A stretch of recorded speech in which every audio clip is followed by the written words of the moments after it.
Masquera say Mre Zimbabwe, welcome to our channel Zim Confessions and Deep Secrets. Kana karike kutanka kukuyamba neno channel, please don't forget to subscribe. Kana uchingwa gara, muka subscribe, but don't forget to comment and share this video. Nasi Mre Zimbabwe, tafigirai, nyaya netsa, streets ya social media, nyaya ye ma citizens ayo, aenda kunoita a demo ku the Magistrate Court ukwa kwa chitongwa 80 ma citizens coalition for change youth supporters avo vakasungwa nezRP mushure mekunge vaita private meeting kumba kwa Jameson Timba zvinopera mushe ma citizens aenda achidemanda the release of ma supporters CCC chinza vana mhosva yakapara, but it's now the second day vakavharirwa mujeri Mre Zimbabwe. Ma citizens abuda achichema achijamuka kutaura ivo achiti there are people vari kufamba vari free and yet they vane ma cases corruption akabuda achitapapiwa example yaMike Chimombe pamwe chete naMoses Mpofu, since the two vane mhosva dzavakapara Mre Zimbabwe the corruption, asi hapana action yati yaitwa, yet vanhu vasungwa havana kana mhosva. Vajamuka ma citizens vakataura ivo vachiti vachipa warning kuna President Emmerson Mnangagwa vachiti zvikaramba zvakadai they are going to make sure kuti they remove the president. Mabisiro avakaita Mugabe mugore ra 2017 Mre Zimbabwe. Tisingazive kuti munoiona sei nyaya iyi. Vathreatena zvakare vachitaura vachiti waste jamuka, vachitaura vachiti they are not going to stay silent.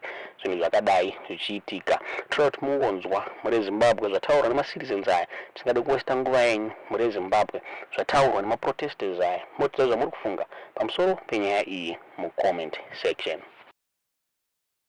Muno munyika tichina kana chokuziva tonanga kupi taanherera takafirwa nomubereka tichina baba kana vanhu vachiramba vakangovharirwa vasina kana mhosva yavakapara ndoshaya kuti chii ike zvino munyika mukaenda kumapepanhau inyaya dzecorruption dzekutaura nezvadzo, mukabva ipapo mukaenda mumamedia inyaya dzecorruption dzekutaura nezvadzo, but munhu watinotarisira sababa akasano for now munhu akasano kubata chigaro chomutungamiriri ndiye Emmerson Mnangagwa. Chero zvazvo vane uzonchamisa vachizouya manje manje but akasano kuchibata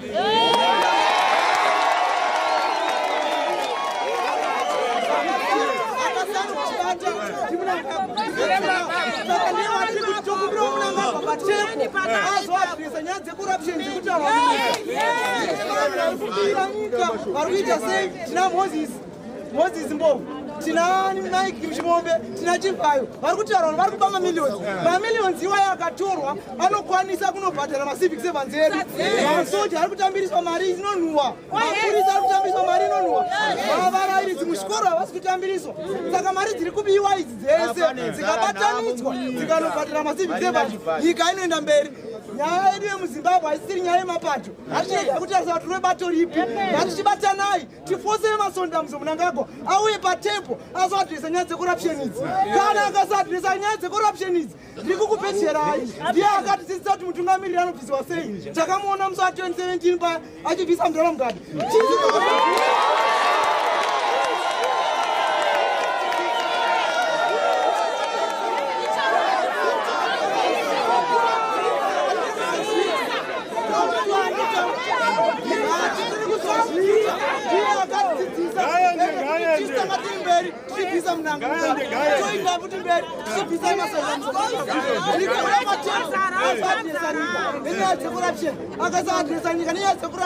Very soon,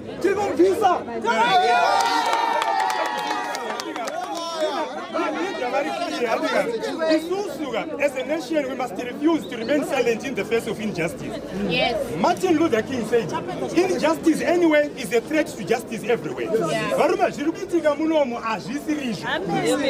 the record, I've got total respect for the justice system, but if it is like this, I will not respect it. Tajamuka Ganda Gubi. Where is Tajamuka? We are asking our leaders here. Why is it that we chose to remain silent?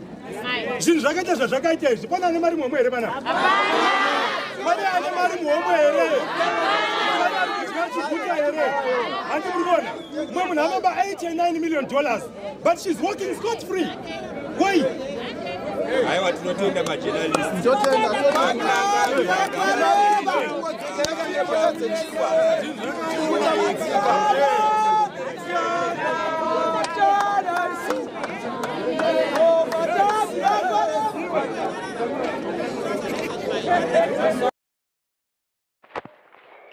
funga mangozi nzwira mega muri Zimbabwe vanhu vachijamuka vachitaura ivo vachiti zvikaramba zvakadai they are going to do what they did mugore ra 2017 mabisiro akaitwa Robert Gabriel Mugabe pachigaro chinzi they are going to do the same kana nyika ikasachinja.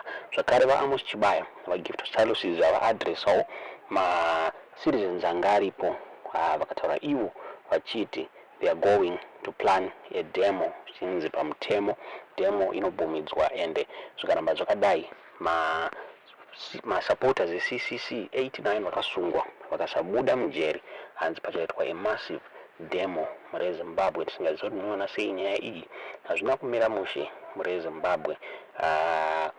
Vanhu vachamisa vajamuka hanzi tanzwa necorruption, tanzwa neuori muri Zimbabwe, tanzwa nema-unjust arrest vanhu veopposition. Tisingazivi kuti munoonawo sei nyaya iyi zvinobuda here kana kuti tikuti zvamuri kufunga pamusoro penyaya iyi mucomment section. Aka tiri panapa tifuna kutaridza kuti hatifari nezviri tiri tose here kusafara tifuna kurejista kusafara. Nyika ino haisi rezano, nyika ino haisi kambani yezano. Zimbabwe is not Mnangagwa dynasty, inyika yevanhu. Nyaya dzokubunyikidza vanhu dzofana kupera, nyaya dzokubata vanhu unhapwa dzofana kupera. Nyika ino inyika yevanhu. Havana kuina ma-election zvakwana mukoma astango, it's very true. So naizvozvo hatibvumi zvavanenge vachiita kuwekano weZimbabwe. We must register our concern and hatidzivisiwi. Nyaya demo zvabvumidza mutemo zvirimo, musavhunduka musahla. It's allowed. So hamadzadiwa musi weThursday ngatiuye takati wande handizvo here totorachi vana vedu. Thank you very much for doing it.